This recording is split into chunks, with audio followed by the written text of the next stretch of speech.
Now I know what you're thinking. You're thinking all this talk about social media, Facebook, Twitter, Instagram, that sounds like an awful lot of work. And it would be if you took other people's advice.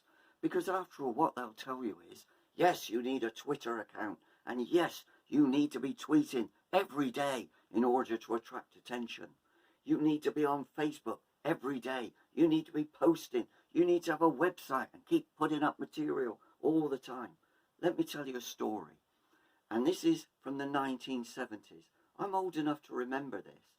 Back in the 1970s, the most famous comedy duo in the country were called Morecambe and Wise. When they did a Christmas show, the Morecambe and Wise Christmas show in the mid-70s, it was watched by half the population of Britain. In those days, there was only 3 channels, so there wasn't much choice. But that's how famous they were.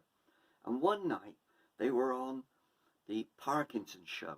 They were being interviewed on a chat show run by Michael Parkinson, and that was the most famous chat show of the day. So they were special guests being interviewed by a special person. And he said to them, "What are you working on now, boys?" And they said, "Well, we're working on our new series that's coming out before Christmas." And he said, "Well, I'm not surprised by that, because you're on television all the time." And Eric Morecambe said to Michael Parkinson, "We haven't been on television for the last 8 months." They hadn't had any programme. Now, that's not like today.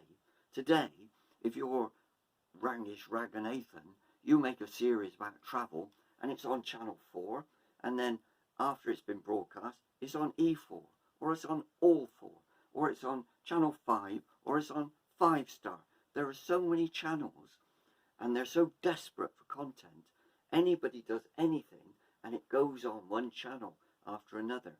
And there are times when some people are so desperate for work.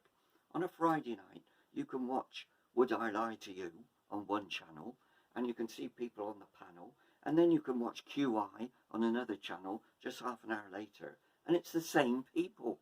You've just seen them on one show, and they're on another show. So yes, they're on television all the time, but it didn't used to be like that. And what about, here's another story. Back in the 1980s, I lived in South Manchester, and I was a member of our local residents group, and we were angry people. We were angry about the council. They kept building things down the road. They kept demolishing buildings down the other road. And in the park, they kept closing facilities. And so often, when I got annoyed, somebody would say to me, "I know what you're going to do. You're going to write to the local paper." Yes, every Thursday, the South Manchester Reporter came out, and I'd try and get a little mention in there, a little paragraph, or I'd write a letter to the editor. And they said to me, "We knew you'd do that, because you're in the newspaper all the time." And I thought about that. Now the thing was, in the days of printed paper, this might be hard to believe, what I used to do was get the newspaper every week, and if I did get a mention in a little news story, I'd clip it out. If I got a letter in the letters page, I'd clip it out and I'd put it in a file. So when somebody said that to me, "You're in the newspaper all the time," I went back and looked in the file, and I found that the last time I got a mention in that newspaper was 6 months before. So by writing regularly and by being featured regularly, people got the impression that they knew me and I was around and I was doing all these things. But I didn't have to be in the newspaper every single week. That advice is nonsense. The important thing is this: when you actually meet somebody and they're interested in what you do, and they say to you, "Have you got a website?" you need to be able to say yes. When they say to you, "Are you on social media?" you need to be able to say yes.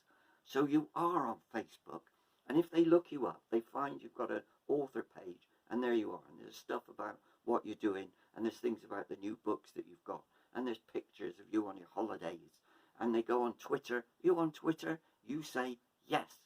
"Are you on Instagram?" Yes. And if they go to those, they find some photos on Instagram, they find some tweets on Twitter, but you don't have to tweet every day. People say, but that's the only way you build up a following. No, you're an author. You don't want to be a Twitter personality. You want to be an author who's got a Facebook page and has got a website and has got a Twitter presence. So when people look you up, they find you and you're there and you've got pictures and you've got bits of writing. But it doesn't matter whether it's today, last week, last month, as long as you've got some pages.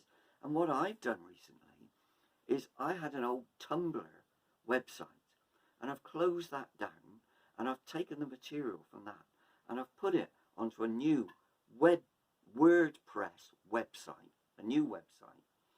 And I've taken the old name and diverted people. So if anybody looks up that old website, they go to the WordPress website. So I do have a website, but I've only got one. You don't need 3 websites. You need a web presence. You need to be an author that's on the web. And that's all people need to know. Now, why do you need that? Because when you're on social media, when you're doing your blog, you are trying to tell people about your work in the hope that they're going to buy the book or the ebook or the audio book. You are a salesperson, and I know nobody wants to hear that. You'll find plenty of information and advice on the internet, and it'll be to authors how to market your book. Now, I've done business studies, I've taught business studies, and marketing is something that starts before you write the book. You find out what's popular, what the audience wants, you write something that fits them, and it'll sell. Authors don't want to do that. What they want to do is sit there, think up great ideas, write them out, write the sort of book that they'd enjoy reading. Okay, when you've got your author hat on and you're sat at your keyboard typing, you can be an author. When you're sat at your kitchen table and you've got pieces of paper and you're planning your plot and you're thinking of characters and you need a character study, so you go back and you type up a character study, you're being an author. But once you've got a book out on the internet, then you take that hat off and you become a salesperson. And I know people don't want to hear that, but it's true. When I'm an author, I'm sitting with my laptop in front of me, or I'm sitting at the kitchen table and I'm plotting, I'm doing creative planning, I'm doing creative rewriting, and then I go back to my keyboard, and then I take that hat off. And the books that are on the internet, I'm trying to sell them. I'm trying to get people to give me money for those books. That's the honest answer.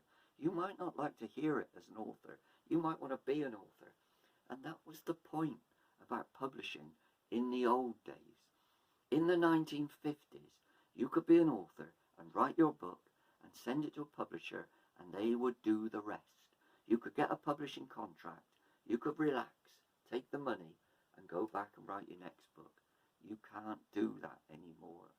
Do you have to sell your book? Yes. Do you have to go out and do book signings and go to bookshops? Do you have to go to conventions and literary festivals and walk around? Yes, but not as an author.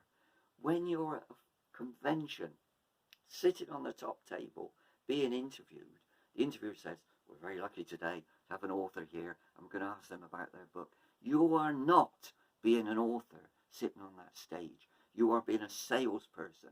You're selling yourself and you're selling your work, and you're hoping that those people in the audience, you're hoping they'll like you, and they're hoping they'll be interested in what you say.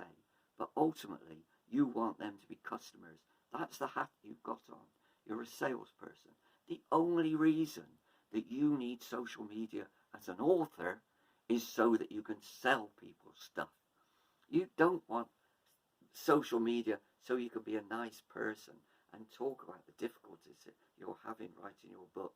Nobody cares. As customers, they want to know, have you got a new book out? Okay. What's it about? Okay. I'll try it. Good. Do you want to sell them a book? Yes. Yes. Yes. Now I'm going to go back to being an author.